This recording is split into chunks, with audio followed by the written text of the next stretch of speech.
sa dito, yun yung virgin hair.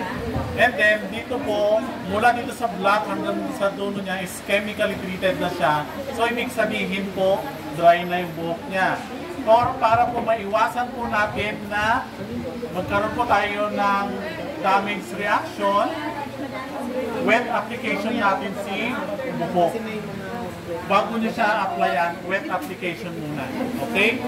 Pwede nyo i-shampoo, tapos para mas safe kayo, i-shampoo conditioner nyo si client. Bakit? Diba sinampoo nyo si client? Para buksan yung cuticle ng buhok ni client. Kung strand niya, pag nawa sa shampoo yan, bubukas yung kanyang cuticle. Pero pag nilagyan nyo yan ng conditioner, maglalak ulit ang cuticle ng buhok. So, pag nilagyan natin ng pang-ribbon dyan, matagal yung reaction ng pang-ribbon. Pwede tayo magbabad ng 45 to 1 hour. Okay? Para tandaan nyo, pagka chemically treated si buhok, saka alam nyo, mararamdaman nyo yan, mahahawakan nyo. Hawakan nyo yung buhok ni girl.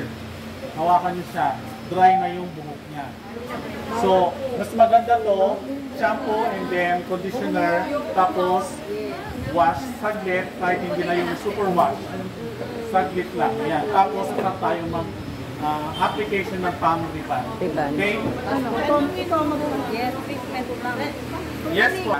Ikaw pa rin na as stylist, alam mo, pakiramdaman mo ang buhok. Pakiramdaman mo siya. So, ganito para mas maganda, i-ano nyo muna, shampoo, tapos conditioner, tapos saka tayo mag-apply ng ating pang